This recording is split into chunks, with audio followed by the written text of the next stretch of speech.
Okay, nasa airport na naman tayo ngayon pero meron tayong experience na hindi masyadong maganda, no? And it turned out na-cancel yung flight natin. Pero sige, mamaya natin ikwento. So dumating tayo dito sa may departure area ng NAIA Terminal 3 ng about 5, almost 5 a.m. Kasi ang flight ko is international and going to Shanghai to. Supposedly going first to Hong Kong and then connecting to Shanghai Airport January 7 at 8 a.m. So dapat mga 7:30 nandun ka na kasi mag-start na yung boarding time. So ngayon kaya tayo dumating ng NAIA Terminal 3 ng maaga before 5 a.m. Almost 5 actually. Napaka-traffic sa NAIA kapag madaling araw. Experience ko to based on experience, no? Tapos kapag mga umaga, 9 o'clock, 10, ganyan, medyo nawawala na yung traffic. Babalik ulit yung traffic kapag late afternoon hanggang gabi. So dito tayo pumasok sa 6 kasi dito malapit yung mga counters ng Cathay Pacific. Again, Cathay Pacific tayo. So yung experience natin is with Cathay Pacific. Okay, so January 7, entrance gate 6, andito na agad tayo sa kanilang counter, sa first counter. Yan, pagkapasok from the left. So pumila pa ako, no, dito sa Cathay Pacific because nag-check-in na ako the night before. So tapos accepted siya, walang error. Meron na rin akong seat. I selected already yung seat. Backdrop na lang yung gagawin natin. So, yung weight is 19.9. Pasok na pasok sa baggage allowance na 23 kilos. Pero dito lang sa counter, saka lang sinabi na canceled pala yung flight ko. So, ano lang yung reason? Sabi, may disrupture. Kung hindi daw ba ako na-inform ng agency or wala daw ba ako na-receive na email. So, that's the point. Kung wala daw ba ako na-receive na email.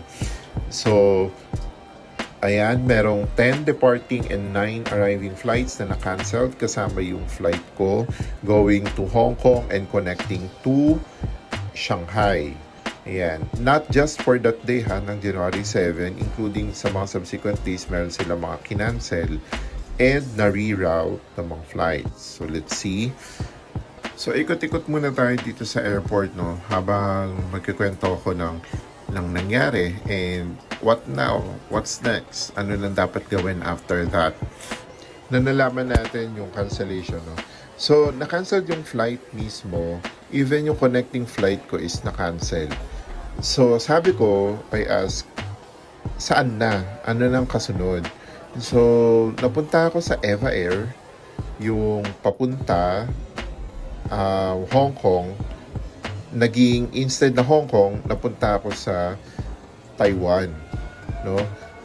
And then Taiwan going to Shanghai. Pero that's China Airlines na.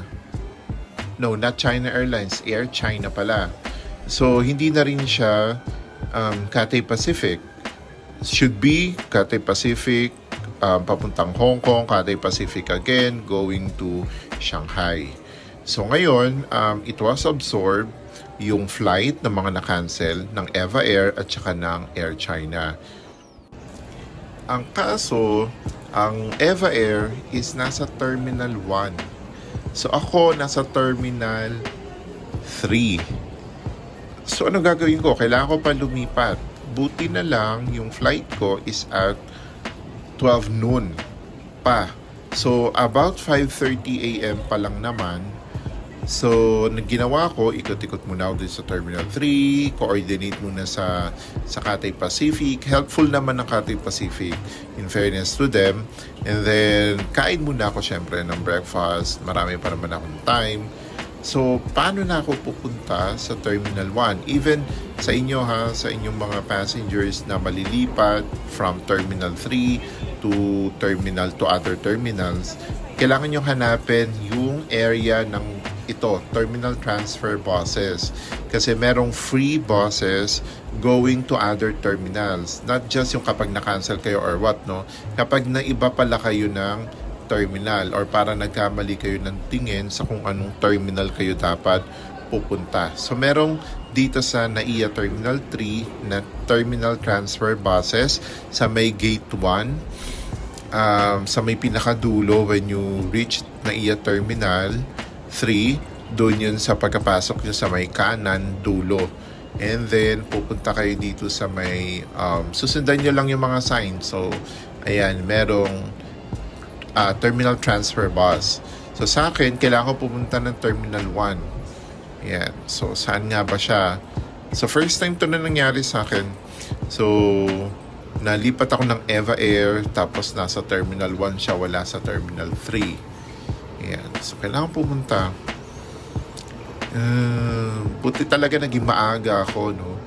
Ayan. And 12 p.m. pa. So, kailangan nandun ako ng mga 11. So, by this time, mga mag-aalas 6 pa lang naman or 6 a.m. na. So, ito na yung area for the waiting lounge or waiting area para sa transfer bus. Merong transfer bus ng 7. So, naghintay ako ng hanggang alas 7. Ayan. So, iikot to papuntang Terminal 2, papuntang Terminal 4, and then huling-huli ang Terminal 1. So, magkakaroon tayo ng round trip dito na matagal na trip dito sa pag-transfer. So, tumagal din to ng about more than 30 minutes actually. No? Paikot dito sa buong NAIA. So, from Terminal 3 again, from Terminal 3 ako, dumaan kami ng Terminal 2 para i-drop yung mga papuntang Terminal 2. And then, dumaan kami ng Terminal 4 muna. And then, pinakahuli na ang Terminal 1. So tuloy ko ulit yung kwento, no, sa cancellation ng Cathay Pacific. So maraming na-cancel, kasama ko doon. The thing is, nag-email sila. Yung agency na nag-book sa akin, wala ko na-receive sa kanila na any email or even meron silang 24 hours. Sa hotline, hindi naman sila sumasagot when I tried to reach them, no. So nangyari, nag-email pala sila ng mga almost 1 a.m. By that time, tulog na ako noon. Nakaimpaka na rin ako doon for sure. Tulog na ako noon kasi maaga ang alis ko. Galing pa ako sa QC. And I plan to reach NAIA by 5. So, umalis ako ng mga 4. So, tulog na talaga ako noon. And the fact na parang nag-check-in ako and wala naging error, yun. I thought everything will gonna be fine, gonna be smooth. So, tuloy-tuloy lang ako. Even ng umaga, hindi ako nag-check ng email kung meron ako ng personal email kasi hindi naman din ako masyadong nag-check. Siguro yun din yung mali ko, no? And for everyone na rin, this would be a lesson. Every time na meron kayong flight, before heading out from your doorstep going to the airport, always check yung flight nyo. Regardless kung naka-check-in na kayo, hindi.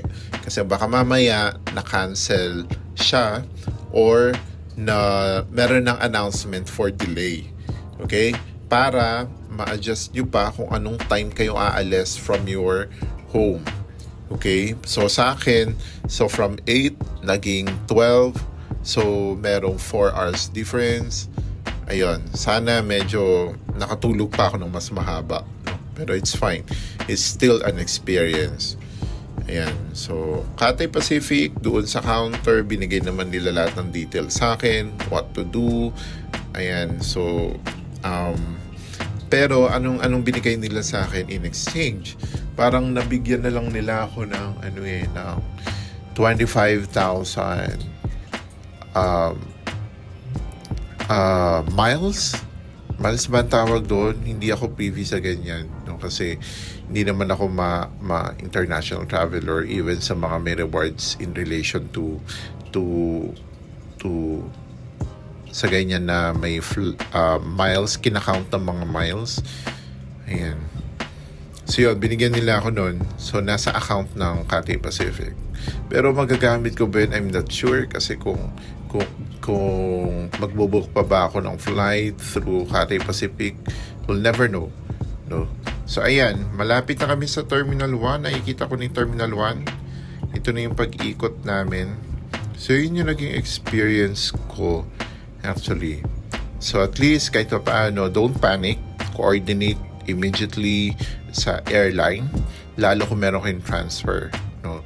Ang nangyari kasi, good thing, no, sa Cathay Pacific and with the other airlines, meron silang group of airlines na kapag may na-cancel, ganyan, may sasalo ng mga airlines agad, no? So with this, member yung Eva Air at saka yung Air China. So sila yung sumalo doon sa needed na cancellation na gagawin ng Cathay Pacific sa mga flights nila.